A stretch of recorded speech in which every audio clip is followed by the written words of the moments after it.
So I've been seeing Coraline all over my timeline on YouTube. I've been seeing reviews. So I was like, why not give it a shot? Coraline is a 2009 movie, which got me wondering, why didn't I see this movie since 14 years ago when it dropped? But I think I know the reason, because 9 years old me or 15 years old me would never like see Coraline, because I hated the idea of stop motion animation. I didn't quite get the idea around it. You know, it's kind of like combined with real life and at the same time it's animation. So I didn't get that, and I found it scary at that point in my life. So I was just focusing mainly on cartoons and animation, you know, the ones I grew up with and everything. But all thanks to the Tourist Pinocchio, it really opened my eyes to stop motion animation. It was a perfect adaptation and also a good movie and everything. So I was like, why not give Coraline a shot? And Coraline blew me away. Coraline was so perfect and scary at the same time, which got me wondering, was this movie made for kids? Because I would 100% not recommend this movie to any young person out there, or my nieces and nephews, because maybe they will not be able to sleep at night after watching this, after seeing the other mother's look and every other thing that is connected with the other mother and everything. The button in the eyes, everything about this movie was, you know, scary. And I don't think it was made for kids, guys, because it's a horror and at the same time it's an animation. But let's see, in this video I'm going to be giving you guys my reviews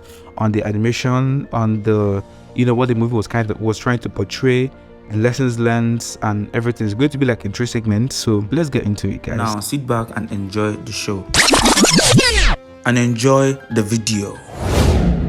The animation of this movie blew me away. Coraline is a well-crafted movie, guys. I love the attention to details. The introductory part of this movie was so good. You can see the names of the cast threaded into this material. The beldam was sewing this doll that looks exactly like Coraline. The material of the doll, the sewing process, the wool, everything that is going on here, and how the beldam was sewing it was so real. You know, this brings me back to when I said stop motion animation was a combination of real life and animation, and I didn't quite get that. You know, for a movie of 2009, it's like, so as of 2009, this is already a thing. So personally, I was just, you know, engrossed with the process. I really love this introductory part, and seeing the sewing process of the doll that YB gave Coraline later on in the movie was needed as well. The animation of this movie was amazing. Look at the mud movement, YB's introduction and the marks he had on, this garden of flower that formed Coraline's face, the fog, the characters' movements, and the materials to their clothing. Everything about this animation is literally top tier, guys. Coraline is one of those movies that you literally can't predict from the cover. I mean, the name of the movie actually got me confused, because at first I thought it was Coraline, but then thankfully I got it right. And also, I wasn't even the only one that was confused with this name. I mean, Caroline. Coraline.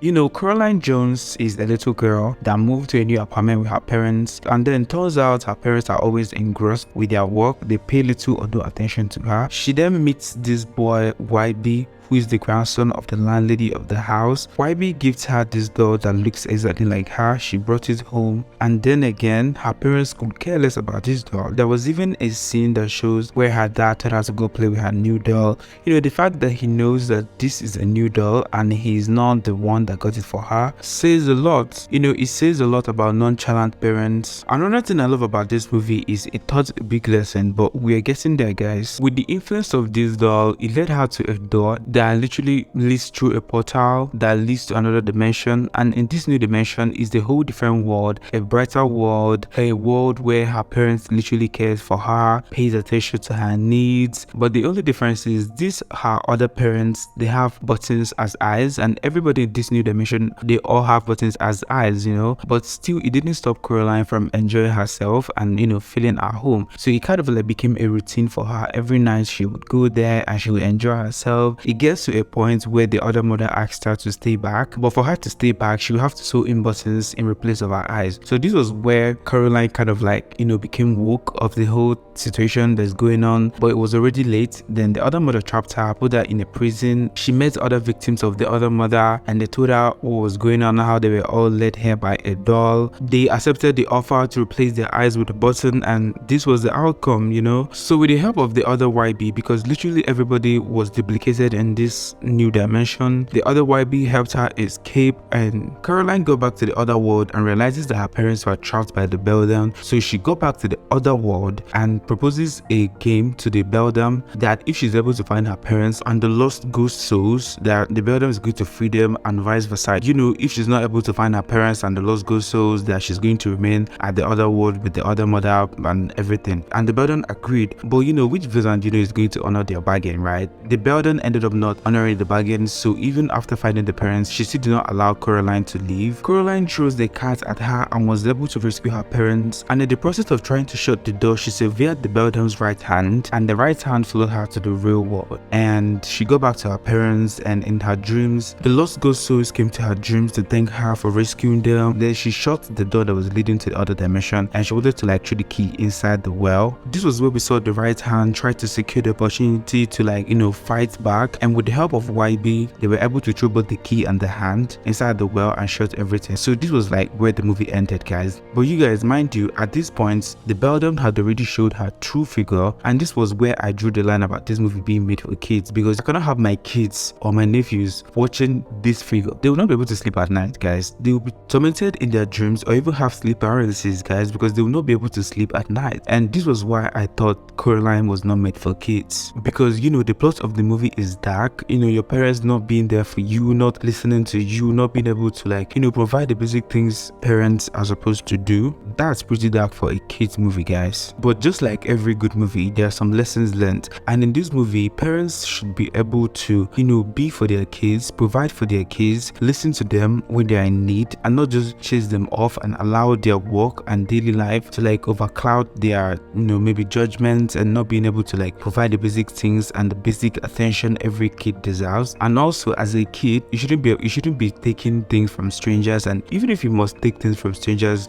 so that you not appear as rude, maybe take it and then show your parents, and if your parents approves, then fine. Or maybe if you're still not okay with collecting the gift from the stranger, you can take it, and maybe if you go far from the stranger, you can, you know, toss it off and throw it in the dustbin or something like that. Because assuming Coraline didn't collect the doll from YB, she wouldn't be in this situation, because it was literally the door that led her to the door that, you know, led to the other dimension, guys. So don't take things from strangers. Parents should be able to like be there for their kids and, you know, care for them as they should. So yeah, this is the end of the video, guys. If you enjoyed this video, please like the video, because it helps the algorithm to show the video to other people. And if there are some other stop motion animations you would want me to check out, I'm happy to check it out. You know, just drop them in the comment section, I'll check it out. Don't forget to subscribe. I'll see you guys in my next video. I'm out.